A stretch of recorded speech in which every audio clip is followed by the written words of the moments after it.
Hello guys, তোমরা কারা কারা সাম্বার খেতে পছন্দ করো? তো আজকে আমার রেসিপিটা হলো সাম্বার। আমি দেখো এই ইনগ্রেডিয়েন্টসগুলো এইরকম ভাবে চপ করে কেটে নিয়েছি ভেজিটেবলগুলোকে। এখানে আমি কোকোনাট নিয়েছি, স্মল অনিয়ন নিয়েছি, পেঁয়াজ, ছোট পেঁয়াজ। আমি বাটিতে কিছুটা তেঁতুলের রস করে নিয়েছি, তুরুর ডাল নিয়েছি কিছুটা, কারি লিভস নিয়েছি, গুড় নিয়েছি, গুড়টা লাগবেই মাস্ট। আমি এটা কুকারে করছি।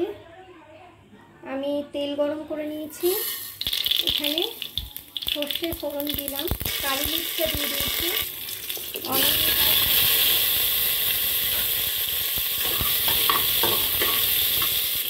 Kashmiri red chilli powder add করছি। এবার আমি ভালো করে মিশিয়ে নেব।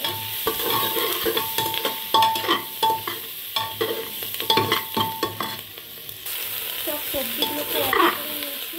এবার সবজিগুলোর সঙ্গে আমি ভালো করে কষিয়ে নেব। আমি শুধুমাত্র টমেটোটা অ্যাড করিনি, এটা পরে অ্যাড করব। আমি এবার টমেটোগুলো অ্যাড করে নিয়েছি ভালো করে। এবার টমেটোর সঙ্গে কষিয়ে নিতে হবে কিছুক্ষণ। আমি কিছুটা পরিমাণ নারকেল কুচি অ্যাড করে নিয়েছি। আমি এবার নুনটা অ্যাড করে নিলাম।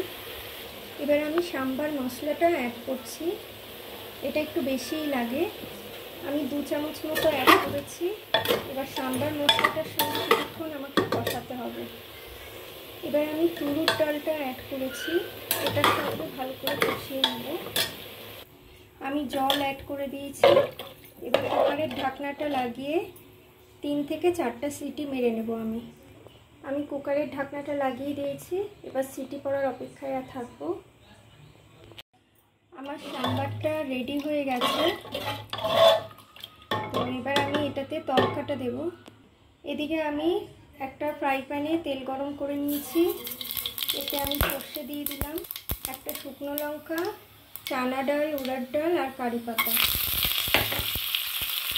এটা দিয়ে আমি এবার কিছুক্ষণ মতো ভাজা ভাজা করে এবার গ্যাসটাকে বন্ধ করে দিয়ে লঙ্কার গুঁড়ো অ্যাড করলাম, 1 চামচ মতো সাম্বার মশলাটা অ্যাড করলাম।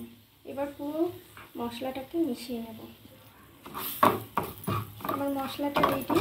এই তড়কাটা এবার আমি অ্যাড করে নেব। আমি তড়কাটা অ্যাড করে নিয়েছি।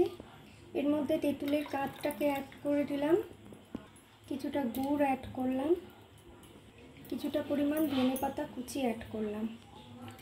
গাইস, আমার সাম্বারটা কিন্তু রেডি হয়ে গেছে। গাইস, আমি সাম্বারটা একটা বোলে তুলে নিয়েছি, তোমরা দেখতেই পাচ্ছ। এটা খুবই টেস্টি হয়। তো এটার সঙ্গে আমি কিছু চাটনিও বানিয়েছি, আর আমি ইডলিও বানাচ্ছি, যেটা সাম্বারের সঙ্গে খাওয়ার জন্য। তো তোমাদেরকে নিশ্চয়ই দেখাবো রেসিপিটা। Thank you for watching guys.